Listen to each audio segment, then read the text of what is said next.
Hey, what's going on with it, ladies and gentlemen, and Brony, not Brony's a pipe fishes, but Ponies and Gentlecolts, aka my My Little Pony fans. But speaking of which, actually, one of my roommates was actually nice enough to let me use their iPad, even though I don't like iPad. I like the Droid a little bit better, but fuck it, I'm not gonna argue about it. So, without further ado, I've been wanting to do this for a very long time. I've done it already. I've only talked about My Little Pony Friendship is Magic only like 6-7 times on this channel. I talk about it a lot more on my Nintendo Free channel, but anyways, without further ado, let's begin. My Little Pony Friendship is Magic, Season 3, Episode 1 and 2. So basically, the 4 ponies I was very, very happy to see in this new Season 3 of MLP FIM, okay, My Little Pony Friendship is Magic. And before I do keep going, this video is brought to you by Extra Gum right here, spearmint shit, peppermint, whatever you want to call it. Very good shit, definitely get it. And of course, I got Trident too, but it's not as good, but still pretty legit, I guess. There's that and that. And what I wanted to show you guys, the 4 ponies I was very excited to see in this season, none other than the beautiful angel herself, even though a lot of people, they don't really like her as much as her sister, Princess Celestia, but I love her a lot more than Princess Celestia is. The guardian of the moon, really. Princess Luna, right there. That beautiful, hot angel piece of ass. Let me tell you, if I was a pony and we were in another different universe, I'd probably fuck the shit out of that. It's disgusting and crazy as that sounds. I would definitely hit that. I wouldn't even care. And I know what you people are thinking, like, oh, you're fucking 23, 24 years old. You shouldn't be watching a 5, 6-year-old little girl cartoon. You know what? Fuck you, first off. Go fuck yourself. Get the hell off my channel. Watch some other person, alright? If you don't like it, tough shit. I like this shit, that's all that matters. And I'll get a lot of support from my other bronies out there, or Pegger sisters that are watching this. You know, you gotta follow that love and tolerance thing. Me, I can't do that, I'm sorry. Even though I wouldn't be considered a real brony if I didn't follow that. I follow it sometimes, just not a lot, alright? First off, go fuck yourself to the brony haters. Second off, you need to give this show a chance. You know, give it at least one shot. If you don't like it, don't say it's gay and it's for faggots and shit like that. Just give a nice opinion about it, alright? If you don't fucking like it, don't fucking watch it, okay? Nobody's forcing you on there to watch TV or watch it on the internet and say, oh, watch this shit. You know, they're not forcing you.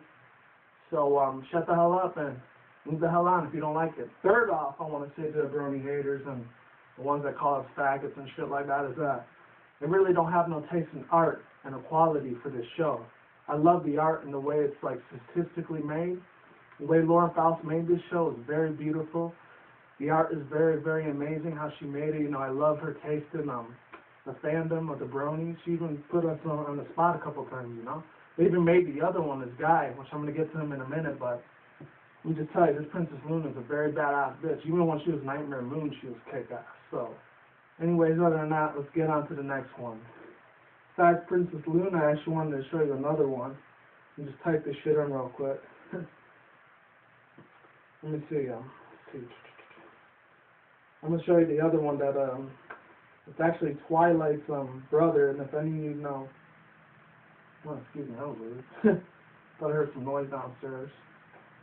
And anyone doesn't know his, the brother, you're definitely going to know him now, and I am talking none other than Shining Armor itself, and I'm actually going to show you a picture of him real quick. This thing could go any faster, any day now. Think slow sometimes. I don't know why people like it so much, but it is what it is. I'm not the one. It's not mine. It's my roommate. So lucky enough, that person was nice enough to let me use this on their video, on my video, excuse me. And here he is right here. This is how he looked in Season 1 right here. I don't know if you can see it or not. Shining Armor right there. It's Twilight's older brother, by the way, if anyone's so familiar with Twilight or with the brony community. I was him before, and let's see how he looks. He looked different than the other one. I don't know why. It was a little awkward, you know, but I don't really care about him too much, just like I don't really care about Twilight, even though it's played by Tara Strong, but I think he's still pretty chill. Let's see how he looked before. This is how he looked on the wedding. I don't know how he looked in I knew how he looked in Season 3 because I watched it. That's him before right there. Very badass shit, if I do say so myself. You know, I'm not a big fan of him, but he's still okay, you know? Let's see. There's this other one I want to talk about, King Sombre. Let me tell you about King Sombre. This dude was pretty badass. They didn't give him a lot of free time on the show, but you know what? They the last 5 minutes at the end of the second part of season 3, episode 2, they gave them a little bit more time, so I was pretty happy about that. Speaking of which, I'm going to show them to you right now, if I can get a thing, because the thing has Wi-Fi, so it does take a little while to find this shit, so King Sombre.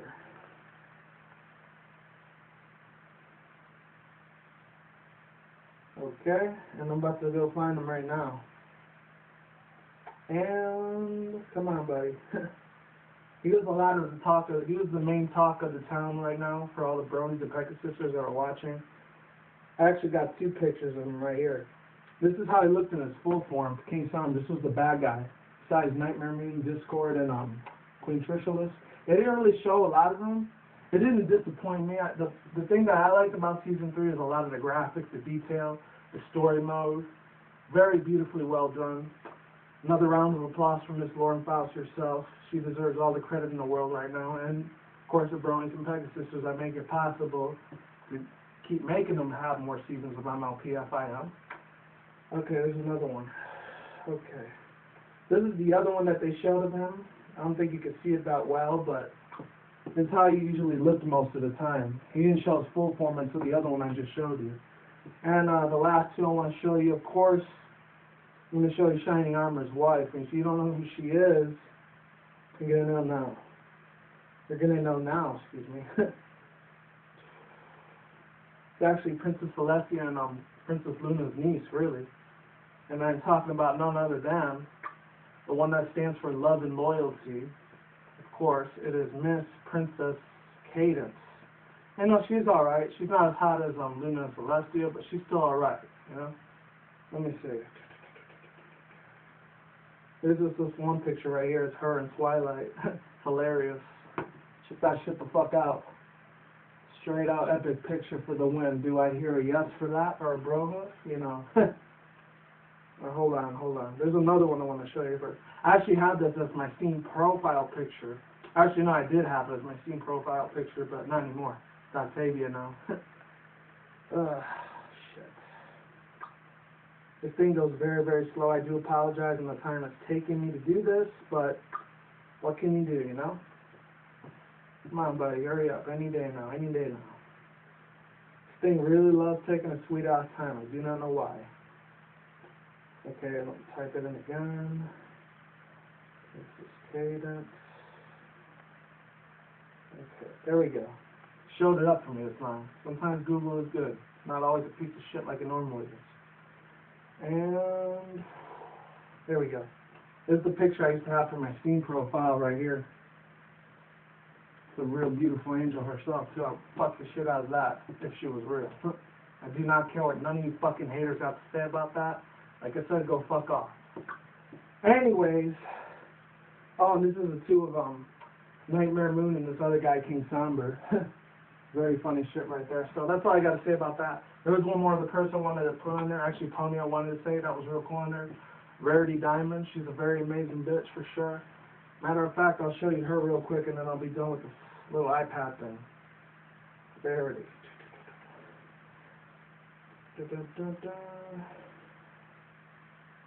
Let me show you the bitch anyways. Since, you know, it's already been 15-20 minutes already.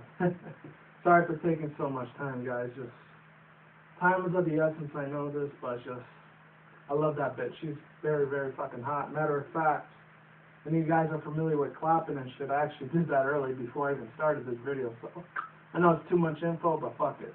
My channel, I say whatever the fuck I want to say.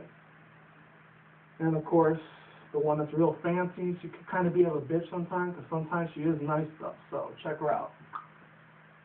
The one that always cares about diamonds, the one that Spike always has a crush on with a little British accent, but she owns a casserole boutique thing. You already know, she's like, the minute they said Crystal Ponies, she's like, Crystal Ponies, where do Crystal Ponies at? You know, because she's very obsessed with gems, jewelry, and all that shit, so, enough said on Rarity. So, put that beautiful woman right there, or pony right there, excuse me. Anyways, let's really get on with this video, and I'm going to drink a little bit of water before I do start. Let me just check the time real quick, because it's 7:40 right here, West Coast Pacific time. Been almost 10 minutes. Okay, so, let's really begin this My Little Pony, Friendship is Magic, Season 3, episode 1 and 2 review. So, it all starts out with Twilight. She's like, she has to take this exam and shit. You know, I think it was a couple months right after they defeated Queen Chrysalis, and then Shining Armor and Princess Candace got married and shit. And like Twilight had to take another exam, like I just said, because Princess Celestia gives her a new mission because this Crystal Empire thing finally comes out of nowhere and shit. Starts out with one of the guards running into the royal palace where she's at, and he says, "Oh, my queen, or my princess, the Crystal Empire has returned." He's like, "No, say it isn't so." That's what Princess Celestia was saying. And then after that, she sends in Twilight Sparkle because she has to do this new assignment exam thing. It's kind of a test that she has to go through, you know. And I'm thinking I'm probably going to be seeing a lot of this more because you know how she always has to learn about her friendship and magic and her lessons, like how she did in season 1 and 2. It's going to be a little bit different this time. There's going to be like exams and tests that she has to do now. So anyways, other than that, basically, quite frankly, she ends up going to the Crystal Empire. That's where she meets her brother, Shining Armor. She has to bring the other ponies, of course. You know, Pinkie Pie, Fluttershy, Rainbow Dash, Rarity, and Applejack, of course. She has to bring all of them to the Crystal Empire because, you know, they're the elements of harmony. They usually stop the evil bad guys or the bad girls that are out there. So, from taking over the world, you know. Other than that, they finally meet Twilight's brother again, Shining Armor, like the same appearance like he did in at the end of season 2. He tells him, "Oh, you gotta be careful, shit. Like things, real bad things happen out here at nighttime." It's like, what kind of bad things? I think it was I forgot it was Twilight or Fluttershy that said that. But what kind of bad things, you know? And then they showed King Sombre, but they only showed him in the shadow version, like the one I showed you earlier on the iPad. And basically, quite frankly, after that, they end up going to the palace because the King Sombre, the evil devil version of himself, he starts chasing him. And then he stops him, almost Shining Armor, so he puts this thing on him, looks like he has STDs or AIDS on his horns. It's kind of weird, but it is what it is. It prevents him to use all his magic, so he has to get back into the force field. Later on, they find out that force field is from Princess Cadence, so she looks old and worn out because she's been using her magical energy, her love and loyalty energy to protect the Crystal Empire. So after that, basically what happens is that they start to learn a little bit more about who this King Sombre is, why is he taking over the Crystal Empire once again, and all the Crystal Ponies, which is weird. I didn't get to show you the Crystal Ponies, which matter of fact, I'll show them to you right now if I can find any of them. Because they showed a lot of that shit for sure. It's hilarious. I really loved it a lot too. They were a lot different from the Pegasus and Unicorn and Earth ponies because they glow in like the dark kind of thing and they shine all the time. See if I can find it real quick. Crystal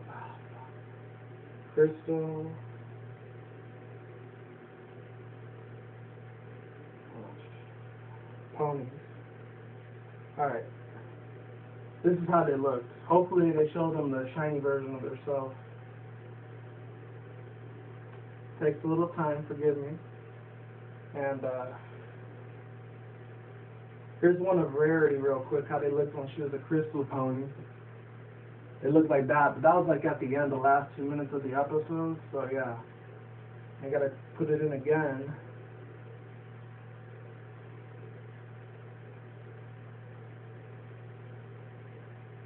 Okay, here we go again. It's been probably 15, 16 minutes, so I do apologize. It's probably going to be a 30-minute video, so I do apologize ahead of time. Here it is. It's all the main cast of the ponies, except that they're all crystallized now. It's very amazing detailed graphics for sure.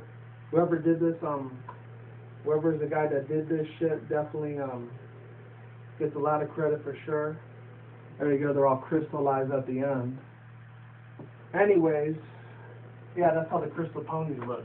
The only difference was they weren't happy and excited like they normally would have been. They're actually real depressed.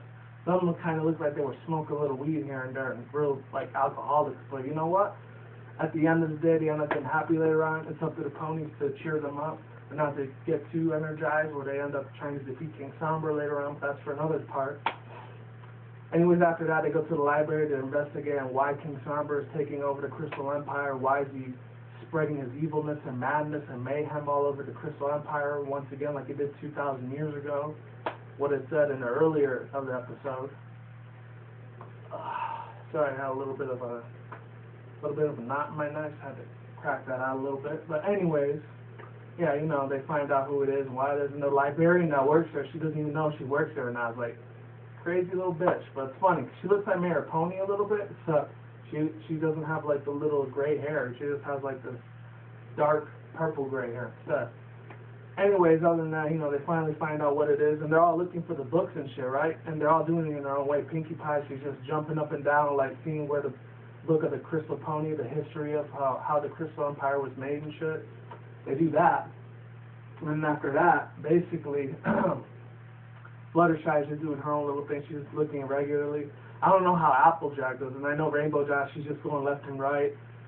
She's flying left and right, and I think how Rarity was doing, she gets pushed off this ladder and starts looking for the books, and then they finally find it, and I think Pinkie Pie is the one that finds it. I'm not sure if it was her or Fluttershy. And then after that, I'm thinking I'm hearing noises again. Crazy, you know? But other than that, you know, after that, they find a book and finally tell them how it's all done, and they find this big giant fucking heart that's made out of a crystal. That's their energizer to defeat the evilness of King Sombre, so he won't take over the Crystal Empire again. And I know I said Crystal Empire like a billion times, but that's basically what this video is about, right? But other than that, basically what it comes down to after that is they try to put on this little festival of festivities, and all the Crystal Ponies start going from depressed to being real happy again. It's like now they start remembering all the things that King Sombre like erased all their memories from, you know? So he won't be the dictatorship of the Crystal Empire anymore. Anyways, after that, when they learn they can't like re-energize that heart again, because that one's a fake heart. The real one's locked up in a dungeon somewhere, and that's where Twilight comes in. They're all doing all this jousting stuff too, like Fluttershy is going against Rainbow Dash, and she gets hit again. And then like they show Pinkie Pie as a this is the thing I love about Pinkie Pie so much. She's just a real random pony. This is why she's just like my second, third favorite pony out of all of them besides Derpy Hoofs. I mean, the other ponies are alright, but Pinkie Pie's like the best out of all of them. For the fucking win, baby. She's dressed as fucking Harley Quinn off of Batman, the animated series, which is hilarious. And it's like, somebody kept saying, I think it was Applejack or Rainbow Dash, it was saying, who wants a straw rainbow hat? It's like, I want a straw rainbow hat. And then she said, I want a straw rainbow hat. And then I saw that shit, I was literally laughing on the floor when I saw that shit. That's how funny that girl Pinkie Pie is, man. Straight out for the one. But other than that, you know, after that, they show Twilight again and Spike. They're trying to look for the dungeon and shit, because Princess Cadence is running out of energy. She's almost halfway dead from holding up this big-ass force field that she's trying to prevent King Sombre to get in. And he finally gets in, except his horn gets cut in half, so that's when all the evilness starts spreading. And then it's up to Shining Armor to protect all the ponies and the crystallized ponies in the Crystal Empire. And then after that, like I said, Twilight and Spike, they go into this little dungeon thing. Even though Twilight said to Spike, oh, I'm only supposed to do this on my own, remember? Princess Celestia wanted me to do it on my own, but it's like, you're going to need assistance, so you might need help, you know. She's like, oh, fine, get on. And after that, they go into the dungeon. After they get into the dungeon, that's when mind trickery, mind fuckery things start happening to their brains. They go into this evil dungeon, like all the way down the bottom of the ocean kind of thing. And then after that, they see like all this evil stuff that would happen to them that they don't want to happen. Like Twilight sees an illusion of Princess Celestia. She doesn't love Twilight anymore, and she leaves and she's not the best student anymore. She's the worst student. She ends up banning her in like the every forest or something like that. She's like, pack your stuff. You're not in my student anymore. Fuck off. Like that kind of thing. And then she gets heartbroken, Twilight. And after that, she sees, oh, it's all an illusion, you know? And after that, Spike goes in there. And after Spike goes in, like, he starts seeing all these things, like, he gets banned to the Everfree Forest again, like Twilight did. And all this other illusion, he starts seeing Twilight and says, oh, get out of my face, Spike. I don't love you anymore. And then, like, they don't show that part, but that's what Spike is seeing, which is the little purple dragon, of course. And he's like, oh, you told me to run away. You told me you don't love me anymore, you know? It kind of sucked, you know?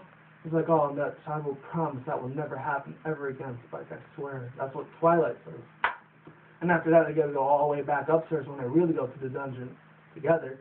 And then Twilight learns this gravity spell, so they go all the way up instead of down.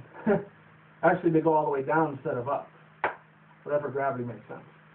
After that, they start seeing the crystal ponies and want to get more curious where the statue is so they can re-energize their shit and their powers so they can defeat King Sombre once and for all, stop him from all his evil deeds and evil forces. The last 5 more minutes and I promise I'll get out of here. Anyways, last but not least, you know, Twilight finally finds the real energy source of what the Crystal Empire was made with, a big giant crystallized heart. Like this big giant one, flat like this, but way bigger. And then King Sombre sees that Twilight's trying to defeat him and shit once and for all, and the crystal ponies along with it.